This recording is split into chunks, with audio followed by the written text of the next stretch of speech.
Queridos amigos y hermanos en Jesucristo, jueves 9 de marzo ya y retomamos el estudio de las fiestas santas.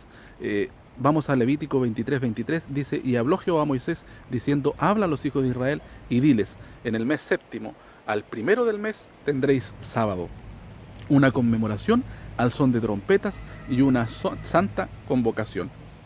Ninguna obra servil haréis y ofreceréis ofrenda encendida a Jehová.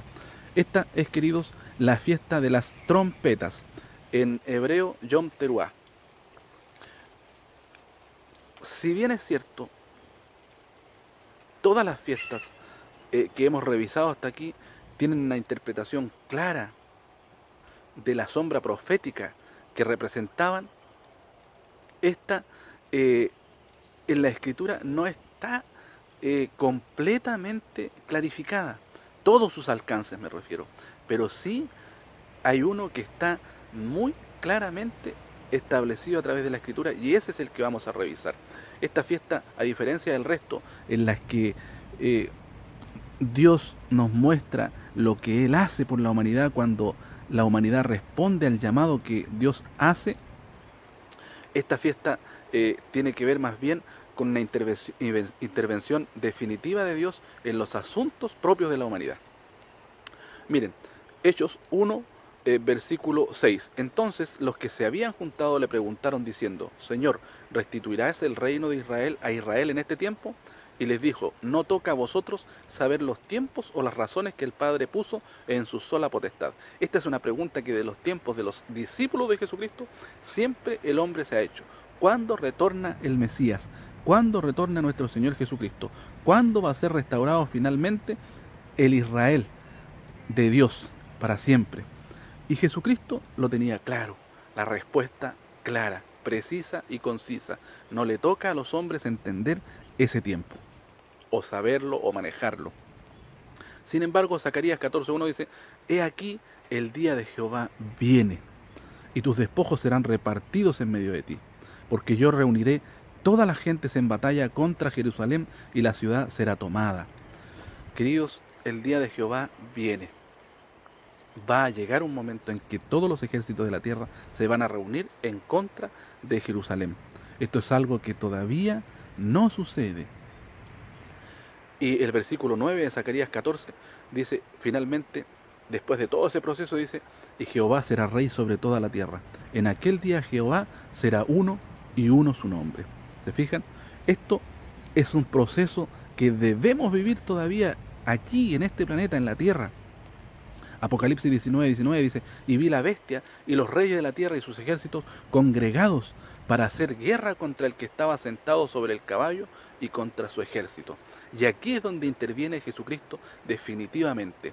Miren lo que dice Tesalonicenses, primera de Tesalonicenses 4:16, porque el mismo Señor, con aclamación, con voz de arcángel y con trompeta de Dios, descenderá del cielo y los muertos en Cristo resucitarán primero. Es decir, queridos, nosotros debemos celebrar la fiesta de las trompetas. ¿Por qué? Porque además nos recuerda y representa el retorno de nuestro Señor Jesucristo, que regresará a la voz del arcángel y con trompeta para la resurrección de los muertos. Primera de Corintios 15:51, el apóstol Pablo lo tenía clarísimo. Se lo enseña a Tesalónica y ahora se lo enseña en Corinto. Primera de Corintios 15:51, he aquí os digo un misterio. Todos ciertamente no dormiremos, mas todos seremos transformados. En un momento, en un abrir de ojo, a la final trompeta, porque será tocada la trompeta, y los muertos serán levantados sin corrupción, y nosotros seremos transformados. Él revela que al momento del retorno de Jesucristo, a la final trompeta, por lo tanto está hablando de un proceso implícito ahí en las líneas, porque es a la final trompeta, el retorno de Jesucristo, los que estén vivos y que pertenecen al pueblo de Dios serán transformados, y los que están muertos son los que serán resucitados. Es decir, no todos dormiremos, dice, pero todos seremos transformados. Así se cumple el proceso final a la final trompeta. Apocalipsis 11:15, y el séptimo ángel tocó la trompeta y fueron hechas grandes voces en el cielo que decían, los reinos del mundo han venido a ser los reinos de nuestro Señor y de su Cristo, y reinará para siempre jamás. y allí inicia el proceso. ¿Se fijan, queridos? La Escritura tiene una armonía perfecta. Desde Levítico, Moisés, hasta Apocalipsis, el final. Siempre estamos hablando de lo mismo, coordinado, en conjunto, cosas que a veces nosotros no entendemos. Entonces por eso tenemos que nosotros celebrar las fiestas ordenadas por Dios, porque son representativas del plan que Él ha tenido desde la fundación del mundo, no desde la creación de la nación de Israel, sino desde la fundación del mundo, tal como lo dice Jesucristo mismo, para toda la humanidad que responde al llamado que Dios hace. Vamos a avanzar con la sexta fiesta, día de expiación o del perdón. Levítico 23, 26. Y habló Jehová a Moisés diciendo: empero a los 10 de este mes séptimo será el día de las expiaciones. Tendréis santa convocación y afligiréis vuestras almas y ofreceréis ofrenda encendida a Jehová. Ninguna obra haréis en este mismo día, porque es día de expiaciones para reconciliaros delante de Jehová vuestro Dios. Porque toda persona, escuche bien, que no se afligiere en este mismo día, será cortada de sus pueblos. Y cualquiera persona que hiciere obra alguna en este mismo día, yo destruiré la tal persona de entre su pueblo. Ninguna obra haréis, estatuto perpetuo es por vuestras edades en todas vuestras habitaciones. ¿Se fijan? Es una fiesta para siempre. En todas nuestras habitaciones significa donde quiera que nosotros vivamos. Queridos, la fiesta del día de expiación o del perdón o Yom Kippur en hebreo. En alguna ocasión, en más de alguna ocasión, alguien me ha comentado por ahí: la verdad es que yo no celebro esas fiestas. ¿Por qué? Porque en mi congregación no las practica. La pregunta que yo les hago siempre es: ¿pero la Escritura ordena que no las practique? Queridos, la Escritura ordena claramente que las practique. Entonces, si nosotros queremos obedecer a la verdad, ¿cuál es el argumento real para no obedecer a la verdad? Esa es una respuesta que usted debe hacerse a sí mismo. Una pregunta y una respuesta que usted debe hacerse a sí mismo. Yo lo tengo claro. Yo soy seguidor de Jesucristo, por lo tanto sigo su doctrina. La doctrina establecida por Él es la que está establecida en el Antiguo Testamento. Él vino a hacer una explicación resumida y clara de lo que practicaba y no hay más. Él no ha venido a abolir nada de lo escrito. Al contrario, dice que hasta que este cielo y esta tierra no perezcan, no podemos saltarnos ni una jota ni una tilde de la ley de Dios. Esto, queridos, las fiestas santas son parte de la ley de Dios, son parte de los mandamientos de Dios para su pueblo, para todo su pueblo. Nosotros, cuando aceptamos a Jesucristo, cuando reconocemos que Él en el Calvario de la cruz expió nuestras culpas, pagó por nuestros pecados y nos acerca delante de la presencia de Dios, reconocemos implícitamente que somos parte de su pueblo. Y estas fiestas son para su pueblo. Dios nos invita a participar de ellas por estatuto perpetuo, porque tienen propósitos claramente definidos. Juan 8:43. Porque no reconocéis mi lenguaje, porque no podéis oír mi palabra. Le pregunta a Jesucristo: ¿por qué no reconocéis mi lenguaje? ¿Por qué no podéis oír mi palabra? Vosotros de vuestro padre el diablo sois, y los deseos de vuestro padre queréis cumplir. Él homicida ha sido desde el principio, y no permaneció en la verdad, porque no hay verdad en él. Cuando habla mentira, de suyo habla, porque es mentiroso y padre de mentira. ¿Se fijan, queridos? Cuando nosotros no permanecemos en la verdad, lamentablemente Jesucristo con autoridad lo dice duramente: somos hijos del diablo, del padre de la mentira. Y este día de la expiación, a pesar de que nosotros sabemos por distintas escrituras que Jesucristo cumple el papel de expiador, el papel de exculpador, y también nos revela esta fiesta santa del día del perdón, de Yom Kippur, el proceso en el que el autor del pecado, de la mentira y del engaño en el que vive tanto el mundo como el cristianismo contemporáneo será exterminado definitivamente. Por eso es que nosotros no comprendemos por qué no obedecemos, porque no nos interesa pegarnos a la verdad. Si lo hiciéramos, queridos, entonces entenderíamos este plan. Efesios 2:2.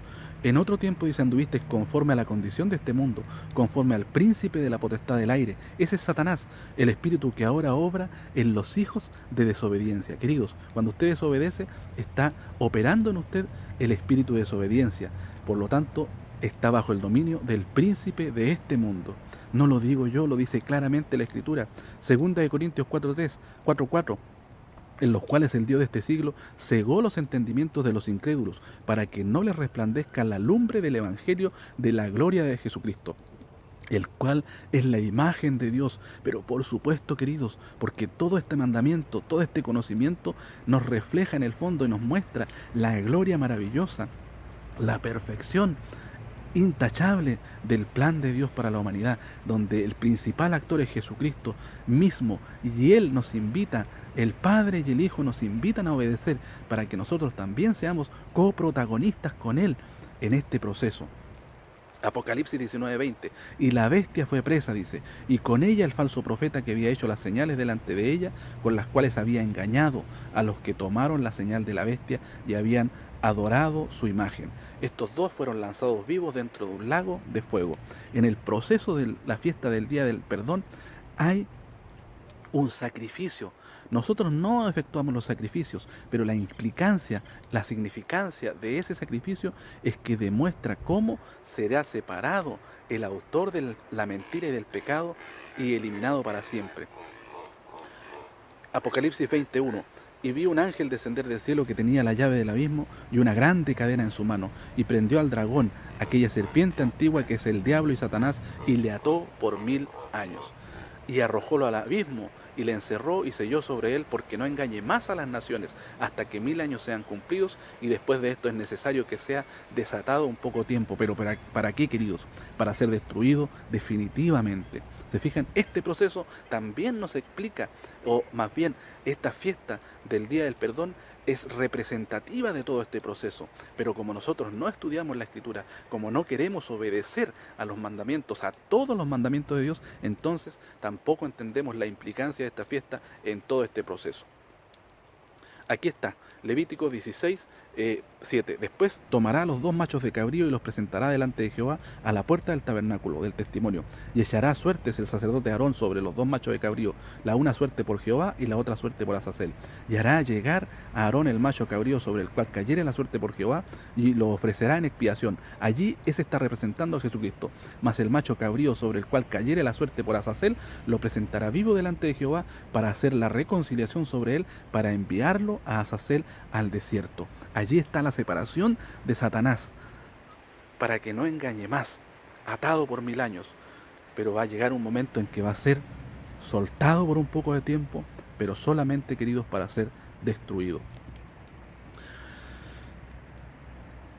Hebreos 9:11 dice, mas estando ya presente Cristo, pontífice de los bienes que habían de venir por el más amplio y más perfecto tabernáculo no hecho de manos, es a saber, no de esta creación y no por sangre de machos cabríos, ni de becerros, más por su propia sangre, entró una sola vez en el santuario, habiendo obtenido eterna redención. Este pasaje nos explica que ya no es necesario sacrificio, pero sí, queridos, la fiesta es para siempre, por lo tanto debemos obedecer, debemos realizar el ayuno que se realiza en esa fiesta, entendiendo que parte de ese proceso de esa fiesta está cumplido, pero parte de ese proceso de esa fiesta está por cumplirse.